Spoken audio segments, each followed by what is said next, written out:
einmal in meinem Leben vor freien Menschen aus Nordkorea sprechen zu dürfen. 여러분 안녕하십니까? 오늘 이 자리가 저에게는 큰 영광스러운 자리인데요.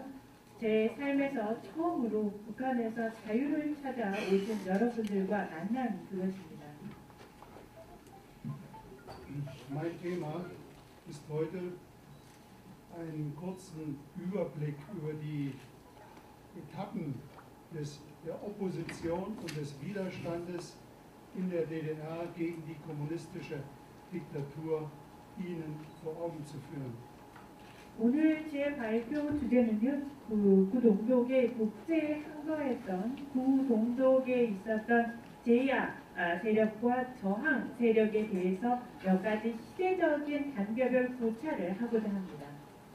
Es versteht sich von selbst, dass eine Geschichte von 45 Jahren nicht in 20 Minuten erzählt werden kann. 여러분 아시겠지만 45년의 역사를 20분의 시간에 다 모을 수는 없겠습니다. Deshalb werde ich mich auf die Phasen der Geschichte von Opposition und Widerstand in diesen 45 Jahren in der DDR konzentrieren.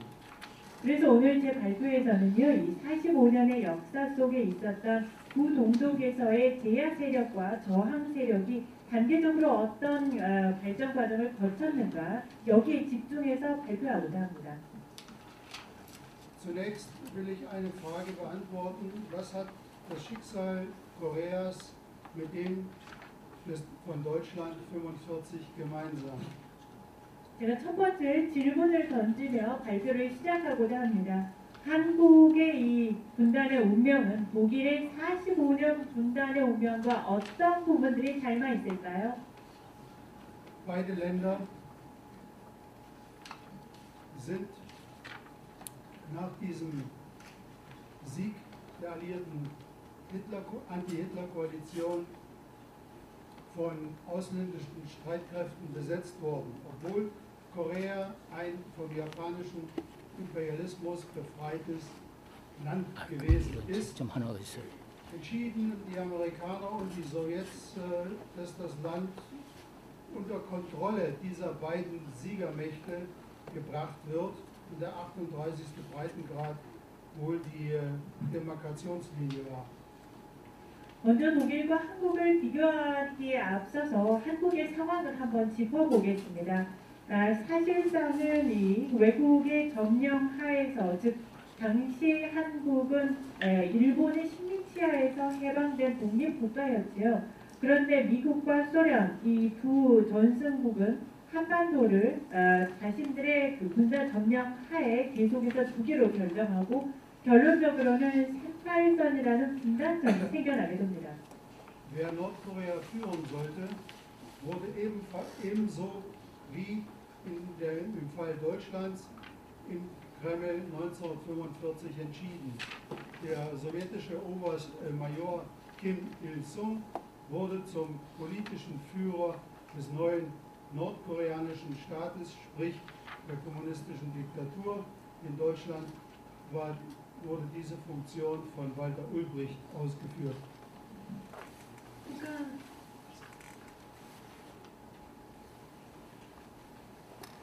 이에 따라서 북한은 그 당시 독일에서처럼 1945년도 소련에서는 결정을 하기를 김일성이 정치 지도자로서 새로운 북한의 정부 수반이 된다. 그리고 공산주의 정권이 다시금 들어서는 공산주의 정권이 북한에 들어서는 계기가 됩니다.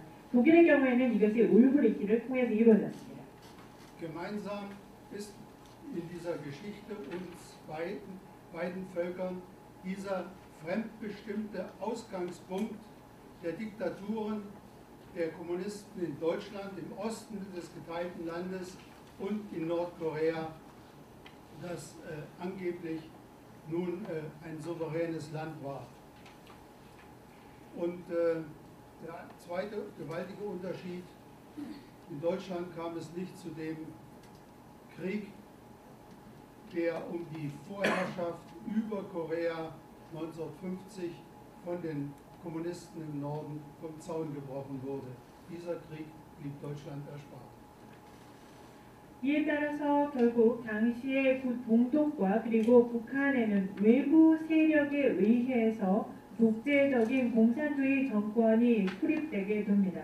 이것이 소위 그들이 주장하는 주권 국가라는 것이었죠.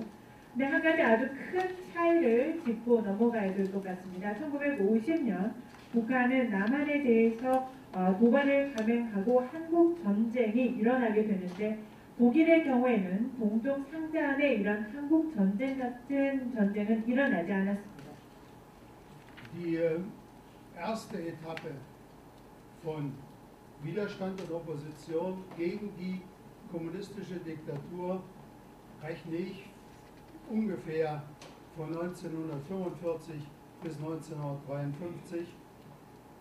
In der Phase, wo die kommunistische Diktatur aufgebaut und der Staat DDR gegründet wurde.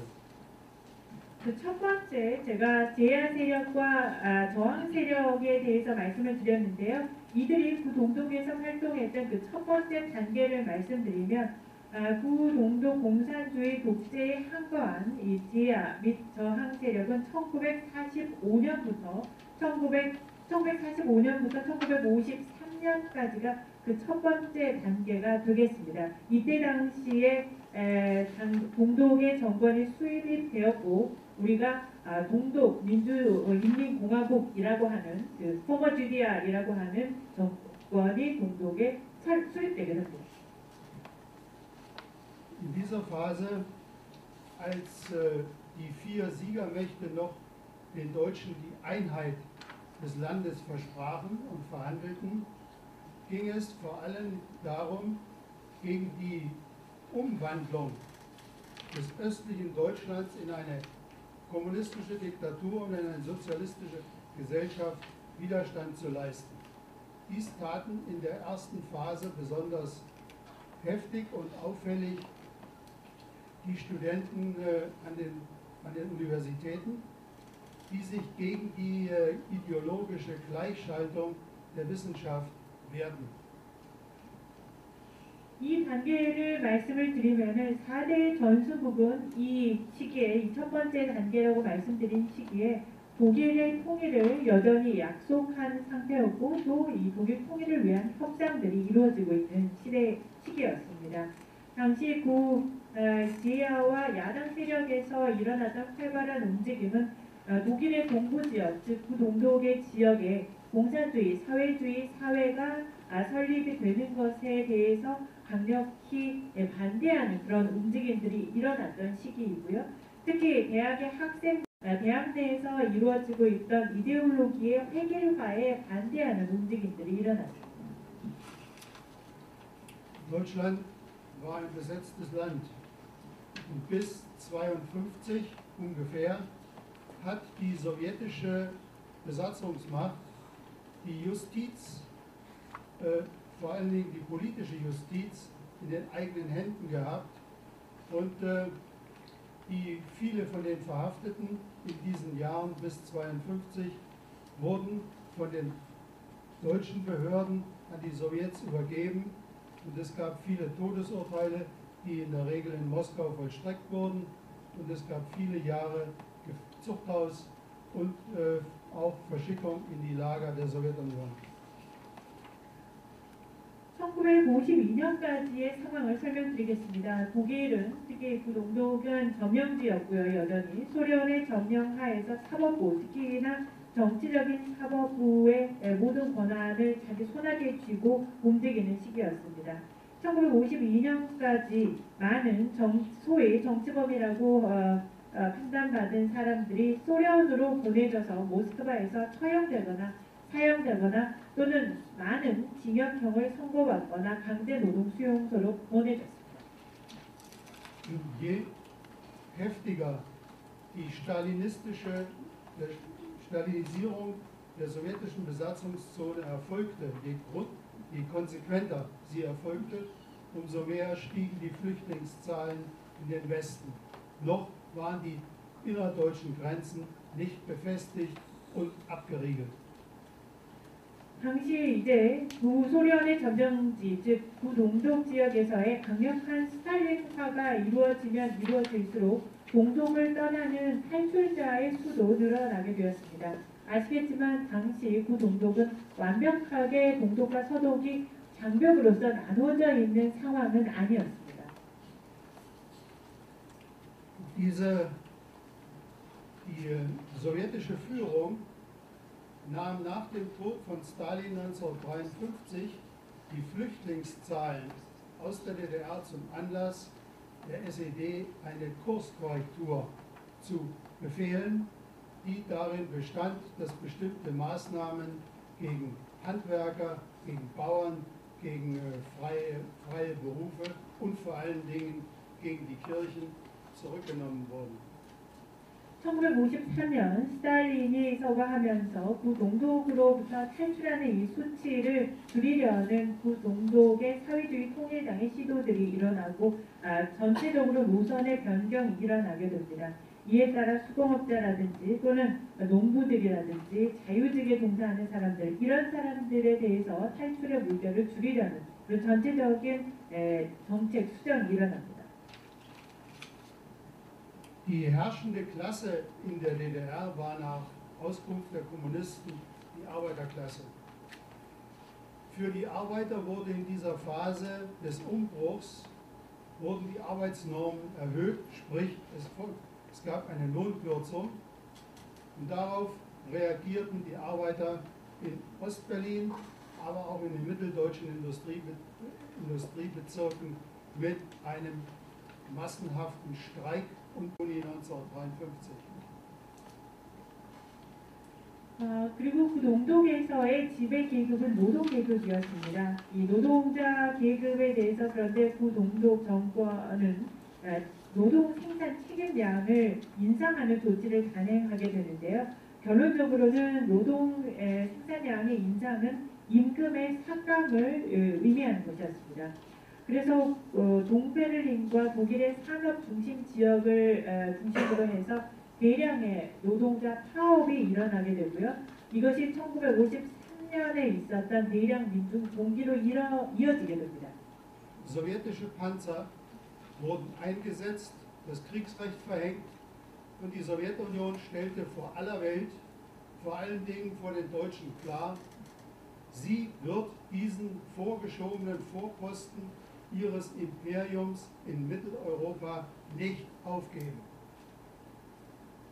당시 소련은 탱크를 보내서 전시 상황을 선언하고 소련이 동독에 있었던 이러한 제국주의의 전초적인 이러한 움직임에 대해서 강력한 조치를 단행하게 됩니다. 1952 bereits hatte Stalin befohlen, die 1350 Kilometer innerdeutsche Demarkationslinie militärisch zu befestigen. 1952년에 스탈린이 생존에 있을 때 명령을 내려서 이 1350km에 달하는 독일 내부의 이 국경 지역을 전체적으로 무장화하게 됩니다. Das einzige offene Tor zum Westen, wie es der sowjetische Botschafter in Ostberlin ausdrückte, war das geteilte Berlin, wo die Sektorengrenzen noch offen waren.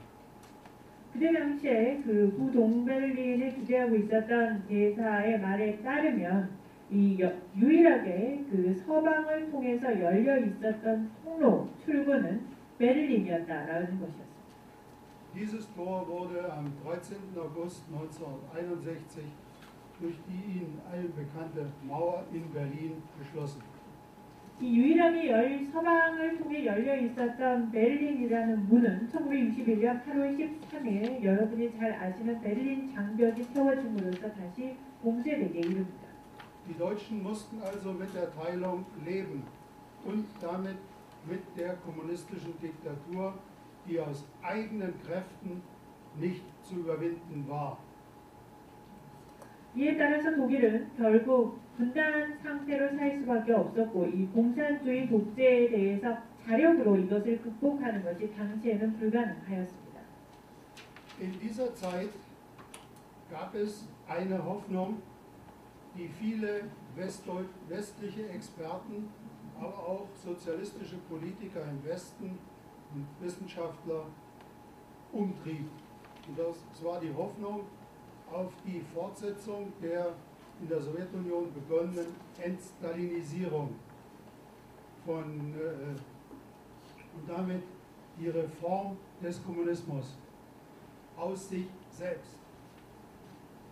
이 시기에 희망이 싹트기 시작했는데요. 특히 그 서독의 많은 전문가들도 사회학자들, 정치학자들, 특히 그 학자들을 중심으로 해서 이 탈스탈린화를 이룰 수 있다는 희망을 갖게 되었습니다. 이 희망의 골자는 무엇이었냐면 구동독의 공산주의를 개혁한다는 것이었고, 개혁 공산주의가 스탈린 사후, 탈스탈린화를 통해서 가능할지도 모른다. 그리고 이것을 우리가 스스로의 힘으로, 자력으로 할 수 있을지도 모른다는 희망이었습니다.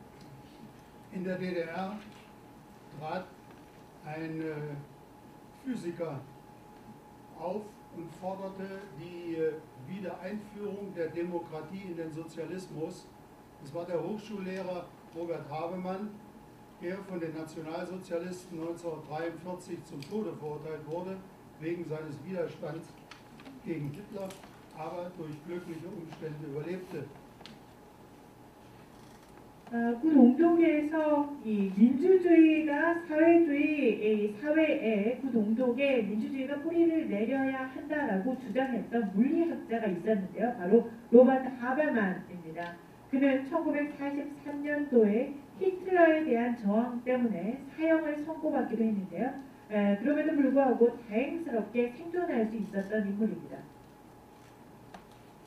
Die SED stellte klar, dass mit ihrer Führung eine solche Reform des Sozialismus in der DDR nicht stattfinden wird. Havemann verlor seine Arbeitsstelle und er wurde aus der kommunistischen Partei ausgeschlossen. 그러나 이 사회주의, 구동독의 이 사회주의 개혁이라는 것은 당시에 구동독 제1당이었던 사회주의 통일당 지도부 하에서는 사실상 불가능한 것이었죠. 하베만은 결국 이런 저항으로 인해서 자신의 일자리를 잃었고 공산당으로부터도 탈당 조치를 당하게 됩니다. Der Höhe- und Endpunkt dieser Hoffnung auf die Reformfähigkeit des Kommunismus bildete der sogenannte Prager Frühling in der Tschechoslowakei 1968. 이런 말씀드렸던 그 공산주의, 사회주의 사회에서의 개혁의 물결이 가능할지도 모른다는 희망의 정점에는 1968년도 프라하의 봄, 체코의 프라하의 봄이 있었습니다. Die regierende kommunistische Partei rehabilitierte Opfer ihrer eigenen Diktatur öffentlich, stellte Meinungsfreiheit im Land her und dachte über demokratische Strukturen in diesem Staat nach. Und es gehört zur Schande der DDR, dass ihr Botschafter in Prag im März 1968 diesen Reformprozess als konterrevolutionär bezeichnete.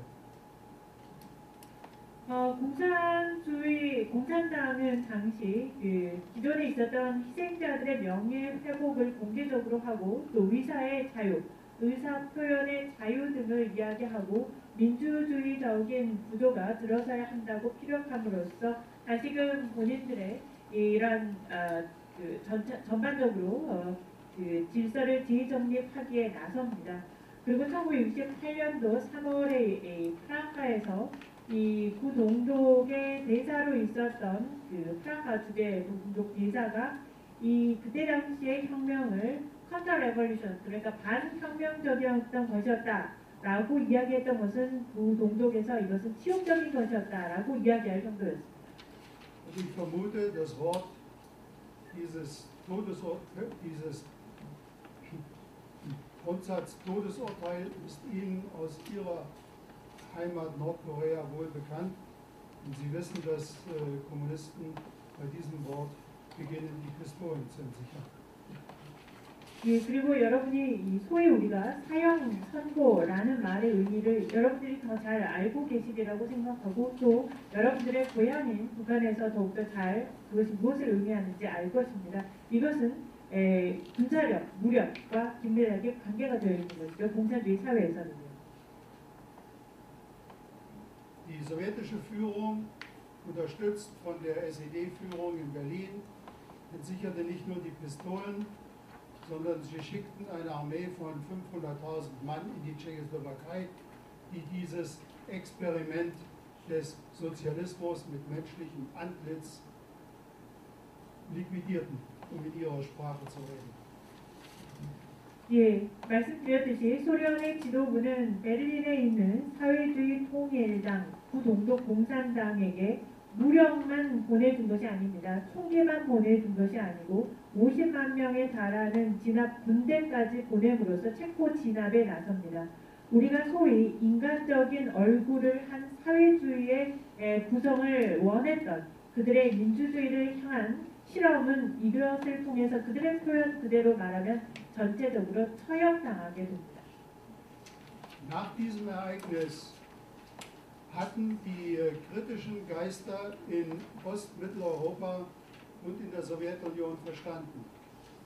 Der Kommunismus sowjetischen Typs ist nicht reformierbar. Aber welche Alternative der Opposition bietet sich angesichts dieser Lage? Das war die Frage nach dem Prager Frühling in Ungarn, der DDR und in Russland. 이러한 사건이 있은 후로 이제 기독교적인 지도자들 사이에 특히 중유럽과 소련 이 지역을 중심으로 질문들이 생겨나게 됩니다. 이 사회적 공산주의라는 것이 이제 이러한 사건을 통해서 개혁이 불가능한 것처럼 여겨지게 되었죠. 자, 그러면 개혁이 불가능하다면 이것에 대해서 어떤 대안이 있을까를 제야 세력들이 고민하고 질문들을 던지게 됩니다. 특히 헝가리, 구동독, 그리고 러시아, 또 체코슬로바키아에서 있었던 이런 일련의 사건 후 제야 세력들은 이러한 상황에서의 어떤 대안이 가능할까에 천착합니다. Besonders kreativ war die besonders starke polnische Opposition in dieser Frage. Sie formulierten das Programm am ausführlichsten einer Menschen- und Bürgerrechtsbewegung, die in der kommunistischen Diktatur beginnt, gesellschaftliche Bereiche aus diesem Machtgefüge, wenn Sie so wollen, herauszulösen. Und die Konferenz für Sicherheit und Zusammenarbeit in Europa, die Sowjetunion wollte, damit ihre Imperiumsgrenzen vom Westen garantiert werden, hat eine Vereinbarung, da haben die kommunistischen Staaten eine Vereinbarung unterzeichnet, dass sie sich an die Menschenrechte halten wollen. Das war 1975. 그리고 가장 제가 생각할 때 그러한 움직임에 있어서 창조적인 아이디어를 갖고 있었던 것이 폴란드 쪽의 제야 세력이었다고 생각하는데요. 이 폴란드 쪽에서는 시민권 운동과 그리고 인권을 위해서 이 독재 정권 하에서 우리가 시작해야 되는 것은 권력 구조를 끊어내는 것에서 시작해야 한다라는 그런 엄명을 하기도 하였습니다. 이것은 CSC 유럽안보협력회의를 통해서 더욱 촉발되었고요. 결국 공산주의를 표방하고 있었던 국가들은 1975년도 우리는 인권을 지키겠다라는 문서에 조인하게 이릅니다. In der DDR beteiligte sich Havemann erneut an dieser Debatte und entwickelte ein Aktionsprogramm für die DDR, um sie zu reformieren. Das begann damit, dass er die Redefreiheit forderte, die Eröffnung einer unabhängigen Zeitung, die Amnestie für alle politischen Gefangenen, die sozusagen eine gemeinsame Forderung aller dieser sozialistischen Opposition in diesen sozialistischen Ländern war, und die schrittweise Beseitigung der Berliner Mauer und die freie und eine freie Kandidatenaufstellung bei den Volkskammerwahlen. Er hatte damals im August 1976 geschrieben, manche Blinden in der SED glauben, dass die Realisierung dieser Forderungen das Ende der DDR bewirken wird. Aber so klug wird wohl das Politbüro sein, zu verstehen, dass das die DDR sichert. Er irrte sich, die Blinden führten die SED. 그때 당시 하버만은 그때 당시에 이뤘던 이와 같은 논의에 하버만은 적극적으로 참여합니다. 그리고 그 동독을 위해서 특히 동독의 개혁을 위한 액션 플랜, 일종의 행동 프로그램, 행동 계획안을 마련하게 되고요. 이것을 통해서 의사 표현의 자유, 독립적인 신문 발행의 재개, 정치범의 사면, 그리고 제야 세력들에 대한 전체적 제야 세력들이 다시금 풀려날 수 있도록 해야 한다는 공동의 요구안, 이런 것들을 표방하게 됩니다. 또 여기에는 베를린 장벽을 무너뜨려야 한다는 내용도 포함이 되는데요. 더 나아가서 동독의 최고인민회의가 자유로운 방식으로 후보 선출을 해야 된다는 요구안까지도 담는 포괄적인 행동안을 내놓게 됩니다. 1976년도였는데요. 당시 하버만이 했던 이야기를 인용을 해보면요. 동독의 사회주의 통일당은 맹신하고 있는 것이 이와 같은 자유에 대한 요구안들이 그 동독의 종말을 가져올 것이라고 생각하고 믿는데, 내가 볼 때 그 동독의 사회주의 통일당은 최소한 이러한 조치가 그 동독의 정치 체제를 오히려 유지하는 데 기여한다는 것을 충분히 이해할 만큼은 똑똑하다라고 이야기한 바 있습니다. Der Höhepunkt der erste große Erfolg dieser Strategie war die Gründung der polnischen Gewerkschaft Solidarność 1980 und das Zurückschrecken der Sowjetunion vor einem militärischen Eingreifen wie in Prag 1968. 바로 이와 같은 전략적인 운동의 흐름에 있어서 절정에 있었던 것은 1980년도 솔리다르노이즈 폴란드 자유노조 운동이었고요. 그리고 1968년도 프라하의 봄과 같은 군사 진압이 일어나기 전에 있었던 것, 군사 진압이 일어나지 않은 그런 전략적인 움직임의 절정에 있었습니다.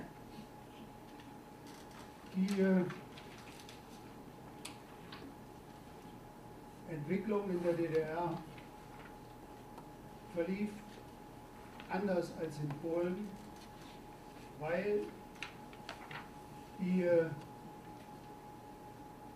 das Grundproblem der SED-Herrschaft war, dass die Unzufriedenen in diesem Land ausreisen wollten. Das Flüchtlingsproblem in Deutschland ist unvergleichbar mit dem koreanischen Beispiel. Bis 1989 im Juli hatte das Innenministerium in der Bundesrepublik 4 Millionen Flüchtlinge gezählt. Aus der DDR, die ursprünglich so um die 19 Millionen Einwohner hatte. Das heißt, die Frage der individuellen Lösung des Diktaturproblems war viel stärker in der DDR als das, was die Polen taten, die kein Westpolen hatten. Sie mussten die Verhältnisse im eigenen Land verändern. Und deswegen war die größte Gruppe, mit denen die SED zu tun hatte, diejenigen, die das Land verlassen wollten. Die Ausreißer, in Anführungszeichen. 동독에서는 조금 전에 말씀드린 그런 폴란드의 자유노조운동 이런 것과는 양상이 다르게 나타납니다. 사회주의 통일당, 동독 공산당의 기본적인 문제는 체제 불만을 가진 사람들이 탈출하려는 것을 막아야 되는 이런 부분이었는데요. 이 탈출이라는 것은 사실 독일에 있어서는 한국과는 비교할 수 없는 그런 차원의 그거라고 봅니다. 1989년 7월까지 서독의 내무부가 발표한 통계 수치에 따르면 그 동독에서 서독으로 탈출한 사람들만 400만 명에 이르는데요. 동독의 당시 인구가 1,900만 명이었다는 것을 생각하시면 어떤 규모인지 상상이 가실 겁니다. 독재로부터 개별적으로 자기의 삶을 어떻게 구할 것인가 라는 문제에 있어서 동독의 사람들은 탈출을 통해서 이것을 구했습니다. 폴란드와는 양상이 다르죠. 폴란드는 당시 분단되지도 않았었고 폴란드는 자기 나라의 개혁을 통해 이런 것들을 이루려고 했었습니다. 그에 반해 동독에서는 사회주의 통일당에 대한 가장 큰 반대 세력은 그 나라를 떠난 우리가 소위 탈출자라고 표시하는 이들일 것입니다. Aus dieser Zeit will ich Ihnen ein persönliches Beispiel erzählen, denn es gab natürlich auch noch Schriftsteller in der DDR, die in der DDR bleiben wollten. Die Sozialisten waren, die immer noch hofften, dass das Regime sich reformiert. Eines dieser Beispiele ist ein junger Psychologiestudent aus Jena, Jürgen Fuchs. Jürgen Fuchs war Lyriker und hat kurze Prosa geschrieben, und zwar über die Realität der DDR. Und Sie wissen alle, dass die kommunistischen Herrscher nichts so sehr fürchten wie das wahre Wort über die Zustände ihres Regimes. 한 가지 개별적인 예로 그때 당시를 설명드리고자 합니다. 그 동독의 작가의 예를 들겠는데요. 그 동독을 떠나려고 하지 않았던, 즉 동독이 여전히 개혁이 될 수 있다는 희망을 버리지 않았던 사회주의자들이 있었는데요. 그 중에 대표적인 것이 심리학을 전공했던 예나의 유르겐 폭스입니다. 그는 시인이기도 했었고 작가로서 산문을 썼는데요. 그 동독의 현실에 대한 산문을 썼습니다. 그리고 이 개혁되지 않은 그 동독의 상황에 대한, 그리고 당시 동독에서 이루어지는 공산 지배에 대한 내용을 산문으로 쓰기도 했습니다. 1976 entschloss sich die SED durch eine Politik des Kahlschlags die nachwachsende kritische Opposition unter Schriftstellern, Liedermachern, Schauspielern, denen eine Lektion zu erteilen. Und derjenige, der dazu ausgewählt wurde mit seinen Freunden, war Jürgen Fuchs.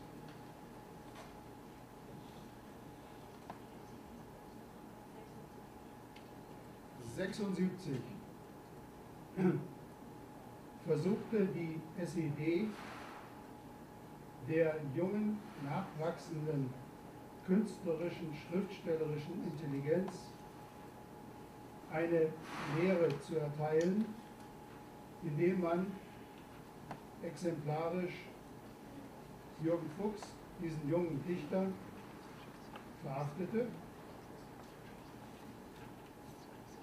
1976년도에 사회주의 통일당은 젊은 예술가들, 지식인들, 작가나 시인이나 배우나 이런 젊은 지식인들과 예술가들에게 유르겐 폭스를 체포함으로써 이들이 앞으로 당할 것들을 명시적으로 교훈을 주는 그런 행위를 하게 됩니다. 유르겐 폭스를 체포하게 이릅니다.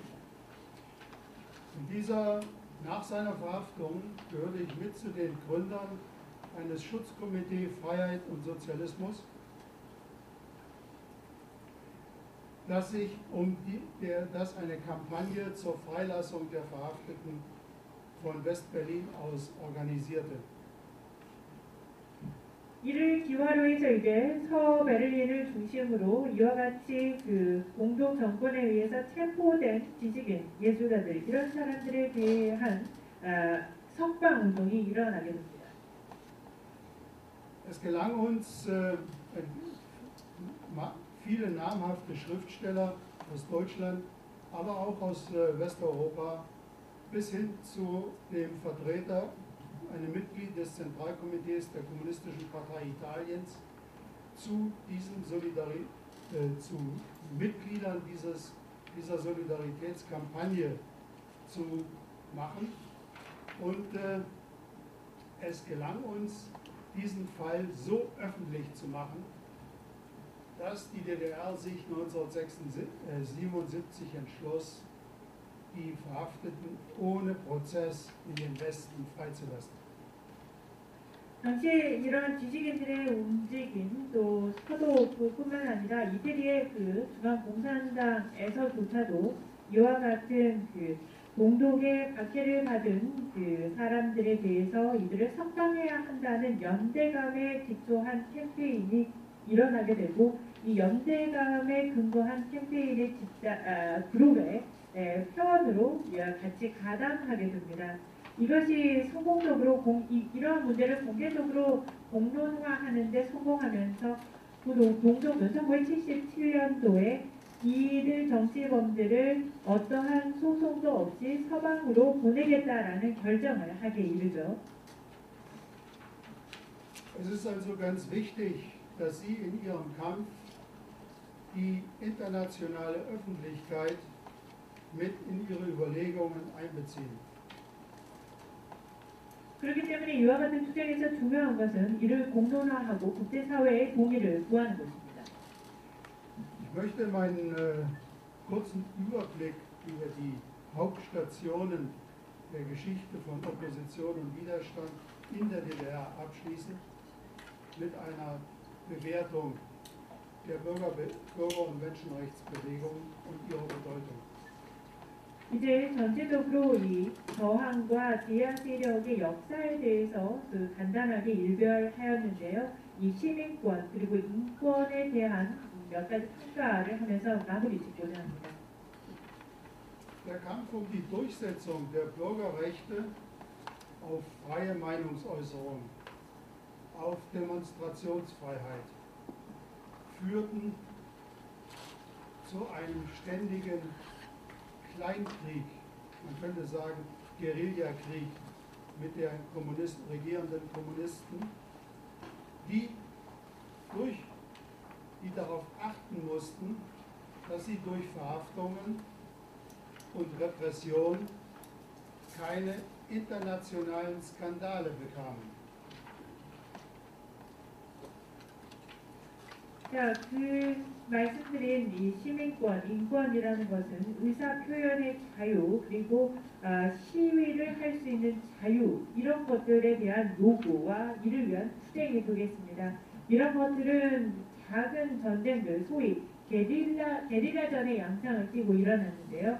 이러한 운동을 하는 사람들은 이들의 이러한 움직임이 즉 체포나 정부로부터의 억압을 받을 수 있고 그럼에도 불구하고 국제적으로 이것을 이슈화하지 못할지도 모른다는 것을 항상 염두에 두어야 했습니다. Und besonders die protestantische Kirche in der DDR erwies sich als Schutzdach für die Entwicklung von oppositionellen Gruppen, sei es in Fragen des Umweltschutzes, sei es in Fragen des Friedens. Und aus diesen Kernen entwickelte sich dann die für alle überraschende Bürgerrechtsbewegung in der DDR 1989. 특히 개신교회가 그 동독 시절에 큰 역할을 하였는데요. 개신교회는 이러한 제약으로 환경단체나 평화를 부르짖었던 제야 단체들에게 보호막이 되는 역할을 하였습니다. 그리고 이들 운동이 1989년도 계속해서 급물살을 타기까지 그 개신교회는 계속해서 이들에 대한 보호막의 역할을 하게 되죠.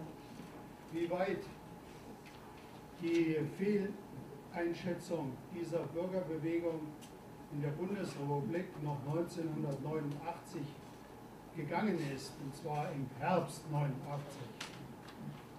Der Mauerfall war am 9. November 1989 und am 18. März wurde eine freie Volkskammer gewählt, 1990. Und im Oktober schrieb der ständige Vertreter der Bundesrepublik an den Bundeskanzler nach dem Besuch einer Veranstaltung in der Berliner Kirche: Diese Opposition ist politisch unerfahren. Sie sind nicht profiliert genug und von denen geht keine wirkliche Gefahr für die SED aus. Die muss sie nicht fürchten. Das war am 6. Oktober. 12 Tage später musste Honecker als Generalsekretär zurücktreten. Die anderen Daten habe ich Ihnen gesagt. Und am 6. Oktober 1990 war Deutschland wiedervereinigt. So kann man sich irren. Ich danke Ihnen für Ihre Aufmerksamkeit. 6. Oktober 19. Bitte? Nein, 6. Sie können auch den 3. sagen. 네, 그리고 다시 한번 전체적으로 설명을 드리면요. 이 소독에서 1989년도, 정확히 말씀드리면 1989년도 가을까지 이런 움직임들이 계속 강력하게 그 움직임들이 일어나게 됩니다. 그리고 1989년 11월 9일에는 베를린 장벽이 급기야 무너지게 되죠. 다음에 1990년 3월 18일은 그 동독에서 제1차 최초의 자유총선에 의해서 내각이 구성되게 됩니다. 그리고 역시 같은 해 10월에는 같은 해 10월에 서독에서는 베를린에 있는 교회 그 행사를 방문하고 나서 어떤 그 의견들을 내게 되냐면, 이 구동독의 이 제야 세력들은 이 아직까지 그 정치적인 경험이 부족하기 때문에 이 사회주의 통일당에 대한 직접적인 위험 요소는 되지 못하겠다. 이런 의견이 지배적으로 피력됩니다. 그런 이것이 1990년 10월 6일의 일이었고요. 그리고 12일 이후, 그로부터 12일이 지난 후에 그러나 호네커가 퇴각하게 되죠. 그리고 1990년 10월 6일에 독일은 통일이 되게 됩니다. Danke Ihnen für Ihre Aufmerksamkeit. 예, 이것으로 제 발표를 마치겠습니다. 감사합니다.